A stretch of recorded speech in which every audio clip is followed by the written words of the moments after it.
The champagne tower caught the light from 100 crystal chandeliers, sending fractured rainbows across the ballroom of Marble House.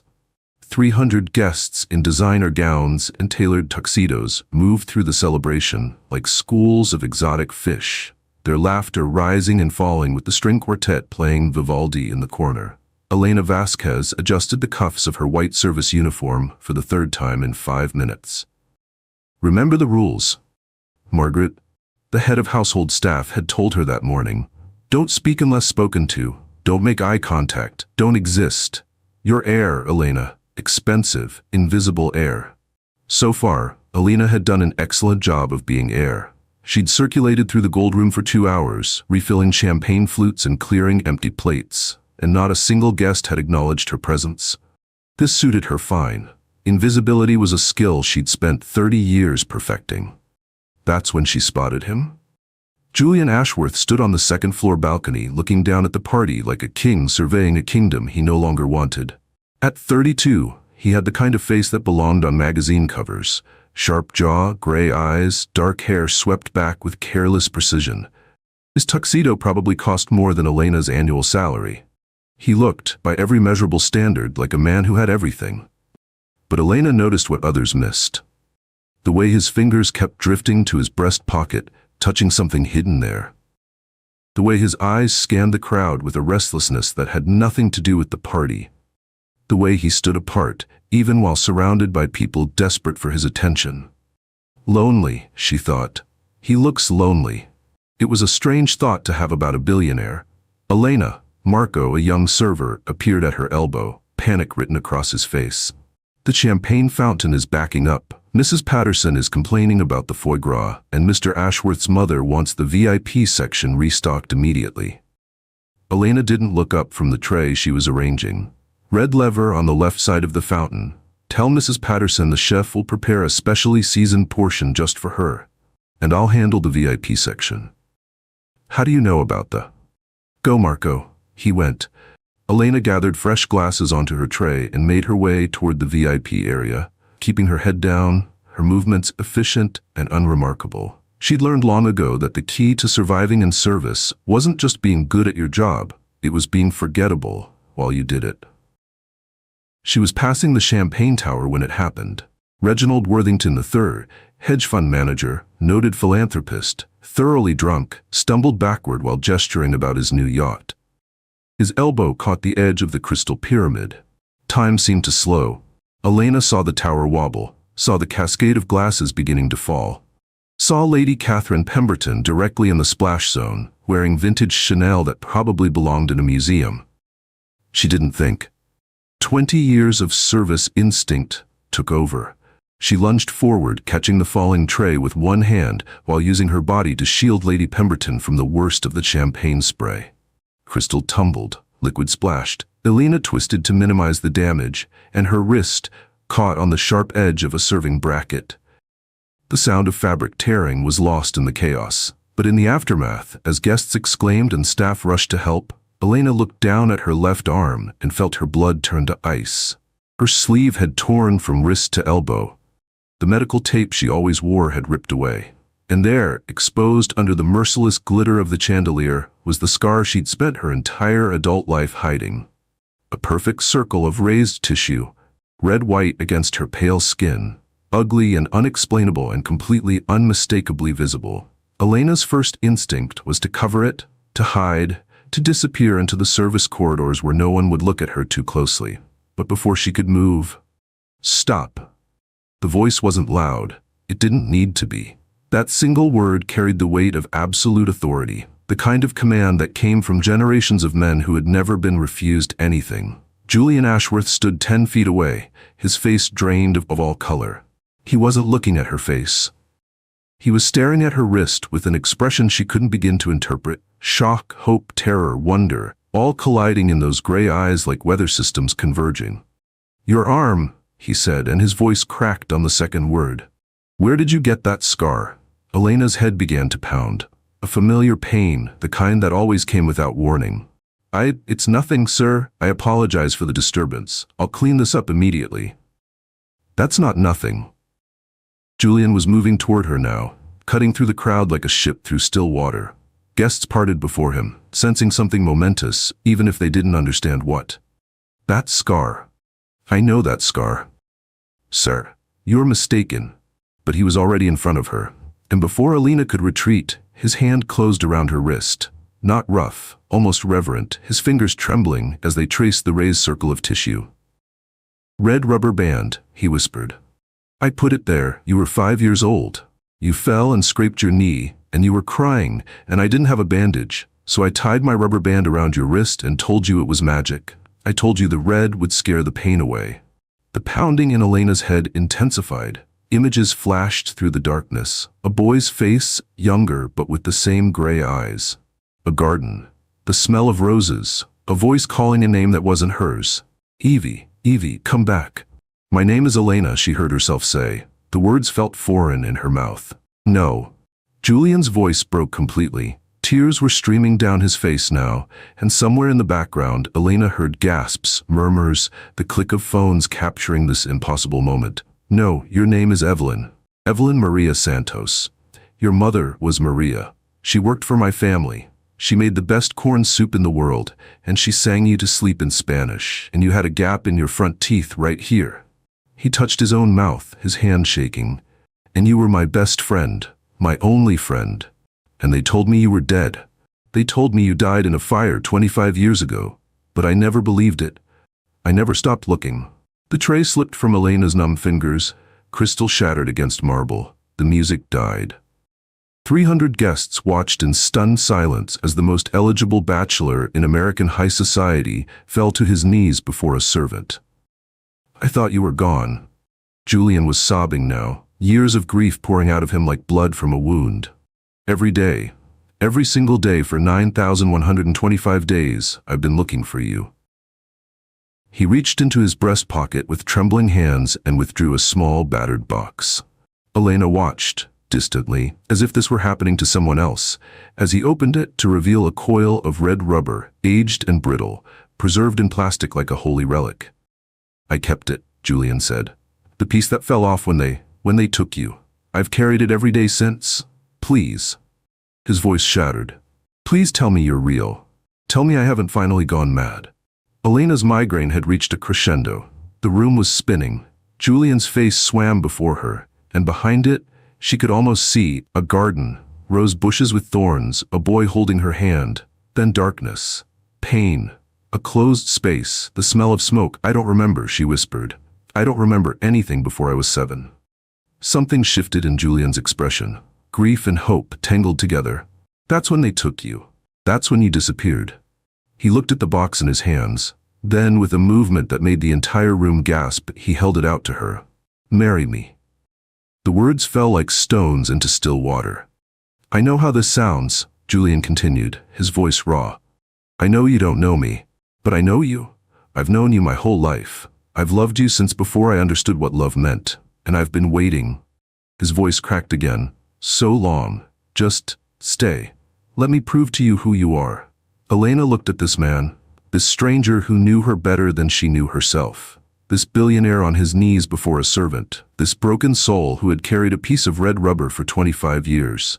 She opened her mouth to answer, and the darkness took her. Elena dreamed of fire, not the gentle kind, not candles or fireplaces. This was hungry fire, consuming fire, and somewhere in the flames, a child was screaming. She woke gasping, hands clawing at unfamiliar sheets, her heart pounding against her ribs. The room was wrong. Her apartment was a cramped studio with water stains on the ceiling. This room was vast and bright, with floor-to-ceiling windows overlooking a garden. And there, in a chair by the window, sat Julian Ashworth. He looked like he hadn't slept. Dark circles shadowed his eyes, and his tuxedo had been replaced by a simple sweater and jeans. But his gaze, when it met hers, was sharp and present. You fainted, he said quietly. The doctor says it was shock. You've been out for almost 12 hours. Elena sat up too fast. The room tilted. Where am I? My private residence, not the main estate. Julian rose, but kept his distance, giving her space. You're free to leave whenever you want. I can have a car take you anywhere. But I'm asking you for 7 days. He moved to a desk and returned with a thick folder, setting it on the bed between them. 7 days to show you what I've found, who you really are, and if you still want to leave after that, I won't stop you. I won't contact you again." Elena stared at the folder. It was stuffed with papers, photographs, official documents, the weight of 25 years of searching, compressed into manila and ink. "Why should I trust you? You shouldn't." The honesty surprised her. "You have every reason to think this is manipulation, but consider this. I proposed to you in front of 300 witnesses. I turned myself into tomorrow's scandal. If this were a scheme, it would be a spectacularly stupid one."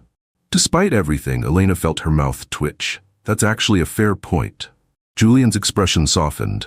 "Also, I brought you this." He crossed to a small table and returned with a bowl of something steaming and golden. The smell hit Elena before she saw what it was, and something in her chest clenched. "Corn soup," Julian said. "Maria's recipe. My cook learned it from her years ago." Elena stared at the bowl. Thick and golden, dotted with kernels, flecked with herbs. She didn't remember ever seeing it before. And yet, her hand moved without permission. She lifted the spoon, brought it to her lips. The first taste exploded, sweet and savory, butter and cream, and with it came a flash so vivid it stole her breath. A kitchen. Sunlight through yellow curtains, a woman with dark hair humming, the clink of a wooden spoon, the feeling of being small and safe and loved. "What do you remember?" Julian's voice was barely a whisper. "Nothing." But Elena's hands were shaking. "I remember nothing. It's just a feeling, like standing outside a house where I used to live." Over the next 3 days, Julian showed Elena the evidence. Police reports from the kidnapping, private investigator files spanning 2 decades, hospital records from when a 7-year-old Jane Doe was found wandering near an abandoned warehouse in Newark, with no memory and a wound on her wrist that doctors couldn't explain. "You were in the system for years," Julian said, spreading photographs across the table. "I looked at this file dozens of times, but you were listed as approximately 7 or 8 years old, and I was searching for a 5-year-old. You were in New Jersey, and I was looking along the Canadian border. We kept missing each other." Elena picked up one of the photographs. A little girl stared back at her. Bruised, terrified, alone. She didn't recognize the face, but something about the eyes. "If that champagne tower hadn't fallen," Julian continued quietly, "if your sleeve hadn't torn, I might have walked right past you forever. You've worked events my family hosted. We could have been in the same room 100 times. You wouldn't have noticed me," Elena said. "I'm paid not to be noticed." "I know." Julian's jaw tightened. "I've been surrounded by invisible people my whole life. I never questioned why or who made them that way." On the 4th day, Julian took her to a cemetery in Queens. The headstone was modest. Maria Elena Santos, beloved mother. Her heart was too big for this world. "She died 3 years after you disappeared," Julian said. "Heart failure, officially. But everyone who knew her said she died of grief." Elena stared at the name. "Maria Elena, her name. You were named after her middle name," Julian said softly. Something cracked open in Elena's chest. She sank to her knees in the grass, and for the first time since waking in Julian's house, she wept. The memories came with the tears. Not complete, just fragments. A voice singing in Spanish, the smell of lavender soap. Arms wrapped around her, rocking her to sleep. "Mama," she whispered. The word felt like coming home. On the 5th day, they worked in the garden. Julian had mentioned that Maria used to tend roses on the estate, overgrown now, wild and tangled from years of neglect. Elena had asked if they could try to restore them. So here they were, side by side in the dirt. Julian had abandoned his expensive clothes for old jeans and a faded shirt. His hands were covered in mud. He looked nothing like a billionaire, and everything like a man trying to remember how to be human. They didn't talk much. The work filled the silence. It was late afternoon when Julian hissed in pain. A thorn had pierced his glove, leaving a small cut on his palm. Without thinking, Elena reached for his hand. She lifted it to her mouth, blew gently on the wound, and heard herself say, "Sana, sana, colita de rana. Si no sanas hoy, sanarás mañana." The words were out before she knew what they meant. A Spanish nursery rhyme. A healing charm for children. Julian was staring at her with tears on his face. "That's what you used to say," he whispered. "Every time I got hurt, your mother taught it to you." Elena looked at his hand in hers, at the roses growing around them. at the man who had spent 25 years searching for a ghost. "I believe you," she said softly. "I believe I'm Evelyn." Julian's breath caught. "Elena?" "But I need to know everything. Not just what happened, why it happened. Why would anyone kidnap a servant's child?" Julian's expression changed. Something dark and old moved behind his eyes. "They didn't want you," he said. "They wanted me. I was the heir to the Ashworth fortune. But when they came to take me, you were there. You refused to leave my side." He paused, swallowed. "They kept you anyway, as leverage. And then? My father paid the ransom. For me." Julian's voice went flat. "He refused to pay for you. He said you weren't an Ashworth. You weren't worth the risk." The words hung in the air between them. "He reported you dead," Julian continued. "Closed the case, sent me to boarding school so I'd stop asking questions."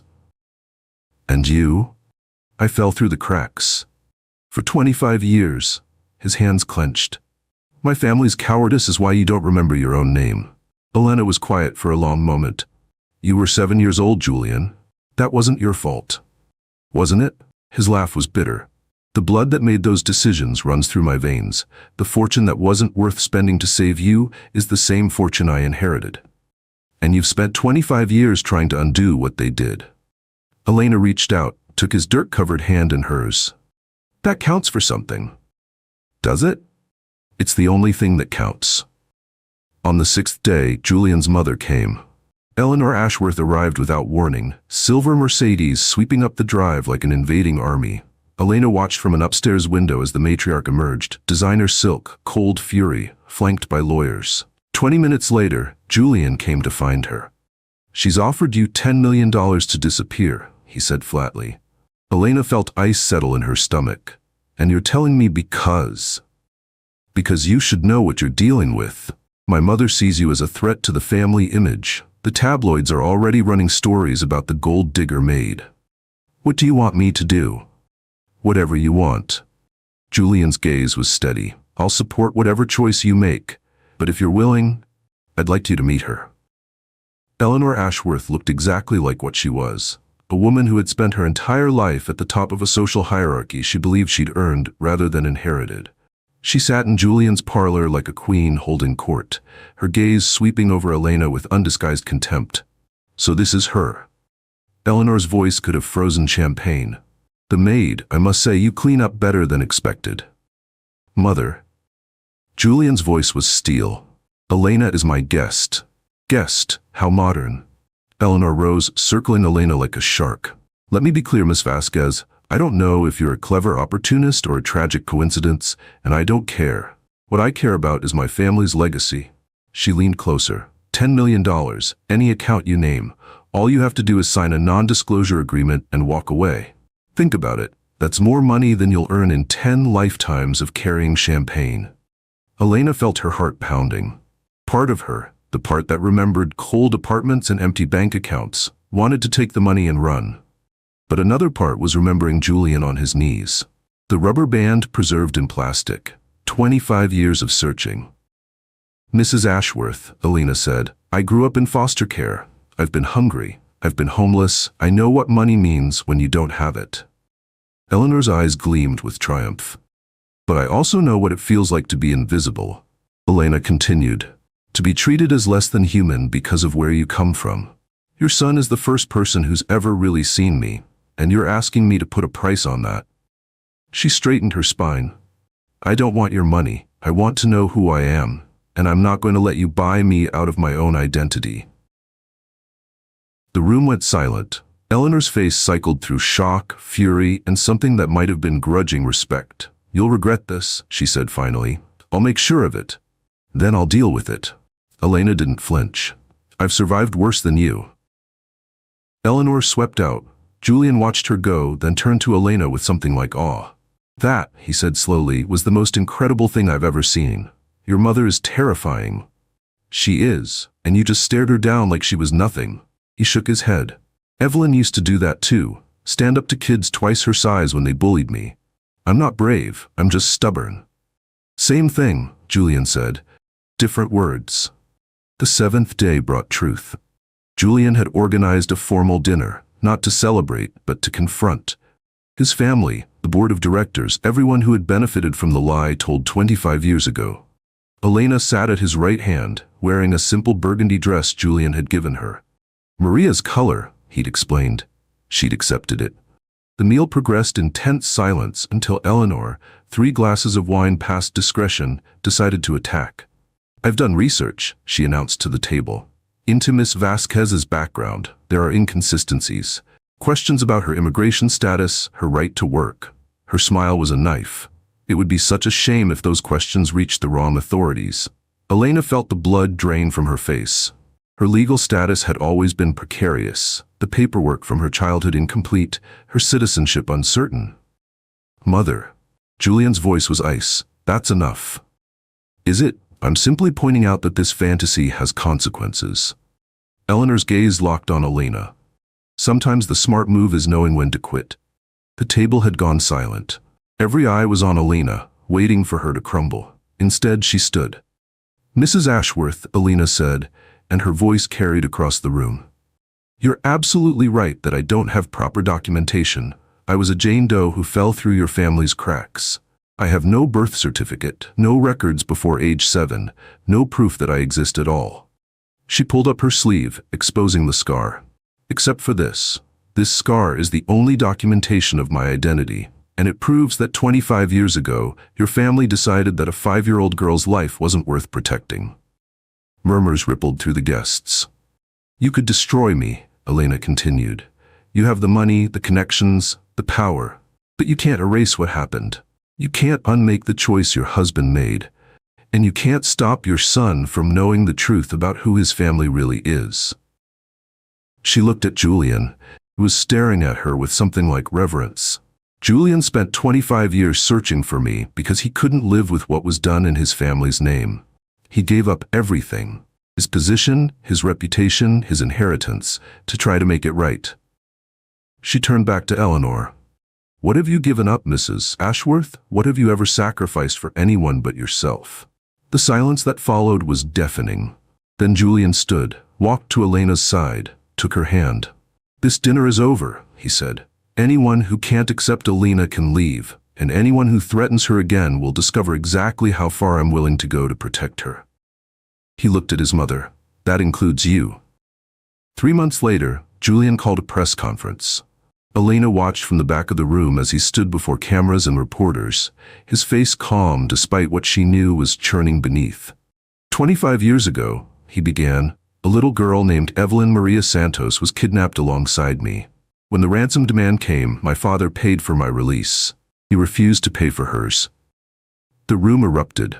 Julian waited. Evelyn was declared dead. Her mother died of grief. The case was closed. He paused. "But Evelyn wasn't dead. She survived, and because of my father's decision, she spent 23 years lost and alone." Another pause.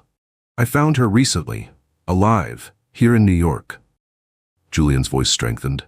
"Today, I'm announcing that I'm stepping down as CEO of Ashworth Industries. I'm transferring my shares to a foundation dedicated to finding missing children. The foundation will be named after Maria Santos, Evelyn's mother, and the closest thing I ever had to real family."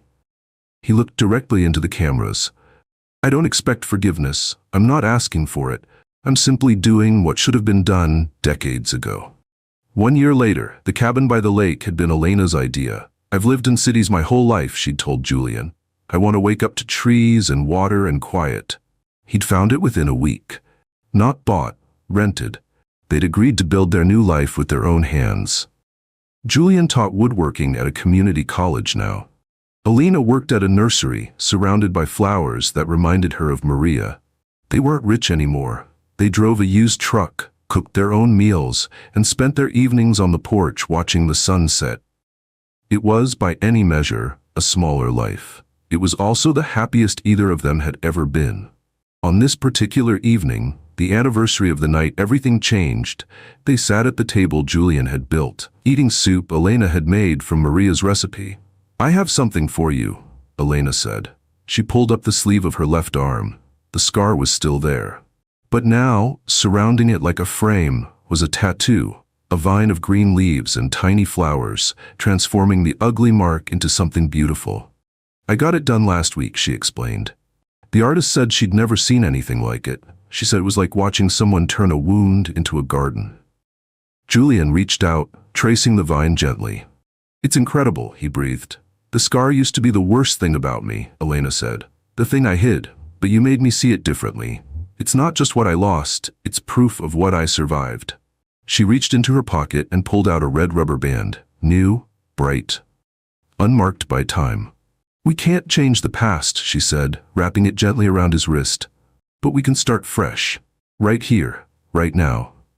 Julian looked at the rubber band, at the woman who had been lost and found, at the garden she'd helped him grow from the ruins of his guilt. I spent 25 years looking for you, he said softly. Not to bring you back to a golden cage, just to build something real together. Elena smiled. Then let's build it. Outside, the stars came out over the lake. And in the cabin, two people who had been lost for a very long time were finally, peacefully, home. Thank you for staying until the very end. Some scars tell the story of what we lost. Others remind us of what we survived and who found us when we were lost. If this story touched your heart, please like and subscribe to join our family. Every day, a new story waits to find you. See you in the next one.